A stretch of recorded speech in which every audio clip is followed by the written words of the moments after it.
नमस्कार मैत्रिणींनो, स्वागत आहे आपलं सीताच्या स्वयंपाकमध्ये।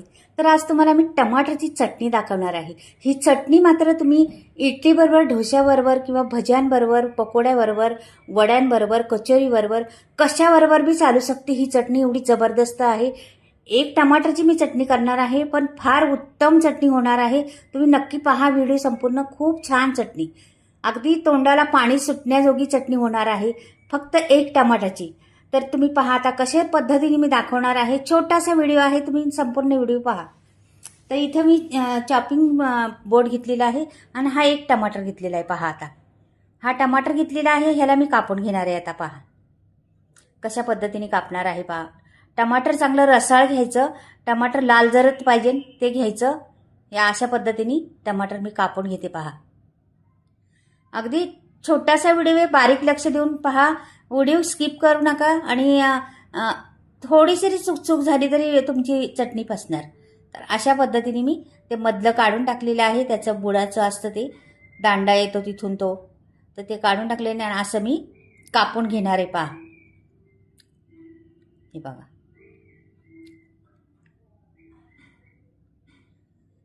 एक टमाटरच आहे, जास्त काही नाही। आणि ह्याला सामग्री पण भरपूर कमी लागती, पण चटणी मात्र चटणी आहे मात्र खरंच। तुम्ही ही चटणी ना खूप पुरवठ्या पडणारी आणि खूप टेस्टी चटणी आहे। आता हे टमाटर घेतलेलं आहे। आता मी ठेवते कढई गॅसवरती। याच्यात मी टाकलेलं आहे थोडंसं तेल, जास्त नाही, एक चमचाभर तेल टाकलेलं आहे, जास्त नाही टाकलेलं। इथे टाकते 2-4 पाकळ्या लसणाच्या। लसूण थोडा छान असा खरपूस भाजून घ्यायचा। अशा पद्धतीने जरा लसूण भाजून घेतला, जरा चांगलाच लाल त्याला डाग पडले पाहिजे एवढा भाजायचा आपल्याला, म्हणजे कसा त्याला खमंगपणा येतो लसणाला। आणि आता हे टमाटर मी सोडून देणार आहे त्याच्यामध्ये। आपण ही चटणी तुम्ही चपातीबरोबर बी खाऊ शकता, किंवा तुम्ही आणखीन काही टोस्ट बनवले, किंवा तुम्ही सँडविच बनवलं, मिरच्या घालते पहा, त्याच्याबरोबर खाऊ शकता, कचोरीबरोबर खाऊ शकता, भजी, बटाटा भजी, कांदा भजी, किंवा बटाटे वडे, किंवा थालीपीठं बनवली, तुम्ही पराठे बनवले, म्हणजे ही चटणी बऱ्याच जागी चालणारी आहे। आणि खरंच तुमच्या घरात असून द्यावा ही चटणी। आणि ही 2-3 दिवस आरामशीर राहते एकदा बनवून ठेवली का। जास्त नाही, 2-3 दिवस तरी आरामशीर मस्त राहती। तर इथे मिरच्या टाकलेल्या आहेत मी 2-3, आता थोडी करणार आहे मी, जास्त नाही करणार, दाखवण्यापुरती करणार आहे, तरी पण बरीच होणार आहे पहा तुम्ही। तर इथे मी ह्या सिंकेश्वरी काश्मीरी मिरच्या आहेत त्या टाकलेल्या आहे, रंग छान येतो त्यांनी, म्हणून ते टाकलेले आहेत। छान भाजून घ्यायचं ते टमाटर आणि ते त्या तेलात। आणि खूप फायदेशीर आपल्याला आहे, पटकनी बनवून ठेवली 4-5 दिवसाची का 4 दिवसाची तरी टिकणारी। तर कटकट नाही आपल्याला, काही पण बनवा, काही पण का, एखादं फंक्शन असलं तिथे चटणीची जरूर आहे, मग ही बनवून ठेवली तरी कामाला येते आपल्याला, भरपूर कामाला येते। आणि एवढा रंग छान दिसतो, पाहताच वाटतं का खरंच खावं चटणी। आता ते भाजून झालेलं आहे आपलं। आता मी हे घेणार आहे आणि वाटून घेणार आहे मिक्सरच्या जारमध्ये।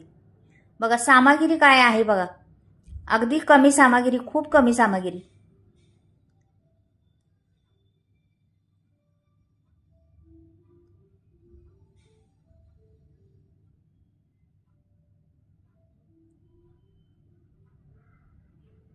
आणि थोडासा 2 चमचे माझ्याकडे चिंचेचा कोळ आहे, तो टाकणार आहे। आणि हे बारीक वाटून घेणार आहे, एकदम माहीम वाटून घ्यायचं बारीक।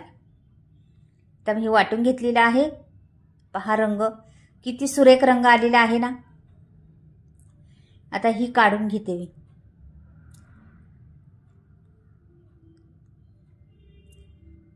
एका बाउलमध्ये काढली, अशीच कन्सिस्टन्सी पाहिजे, त्याच्यात बिलकुल पाणी बिणी काहीच वापरायचं नाही आपल्याला, आहे तेच टमाट्याचा रस पिटलेला आहे ना, तोच तेवढा बास आपल्याला झालेला आहे। आणि हे सगळं पुसून घ्यायचं व्यवस्थिशीर। आता इथे एक पळीभर तेल टाकलेलं आहे मी, चांगली पळीभर टाकायचं तेल, चांगली म्हणजे तेल टाकल्यामुळे टिकते चटणी, म्हणून तेल टाकायचं आपल्याला, म्हणजे 3-4 दिवस तर आरामशीर टिकते। मोहरी टाकली चमचावर चांगली, पहा। तुम्हाला जर कोथिंबीर घालायची असली फोडणी तर घालू शकता, मी नाही घातली का की कढीपत्त्याचा स्वाद खूप छान येतो. कढीपत्ता घालणार आहे मी. तर 2 हे आहेत माझ्याकडे कढीपत्त्याचे, ते दोन्ही पण टाकणार आहे मी. कढीपत्त्याचा स्वाद ह्या चटणीला फार येतो. मस्त लागती चटणी, एकदम छान होती. व्हिडिओ छोटासा व्हिडिओ आहे पण फार उपयोगी पडणारा आहे. नक्कीच पहा व्हिडिओ तुम्ही. आता मी आज चटणी काढून घेतलेली आहे ना, त्याच्यावर आपण टाकणार आहे बा काय काय. त्याच्यात तुम्हाला चमच्यावर साखर टाकायची असली ना तरी टाकू शकता. तर इथे मी मीठ टाकले, साखर नाही टाकली मी. तुम्हाला टाकायची असली तर टाकू शकता साखर थोडीशी, अशी अर्धा चमचा, जास्त नाही. मीठ टाकलं ना तेवढी साखर टाकायची आणि हा तडका द्यायचा होतो. मस्त बसलेला आहे ना तडका, एकदम खमंग, अगदी सुगंध सुटलाय तडका बसलाय तर घरात. मस्त झालेली आहे का नाही आपली चटणी. कशी वाटली चटणी नक्कीच कळवा. आवडली का तुम्हाला. ही कशाबरोबर पण चालती, अगदी घरामध्ये ना तुम्ही तुमच्याकडे असलीच पाहिजे अशी चटणी. बनवायलाच घ्या. चला बाय, परत भेटूया.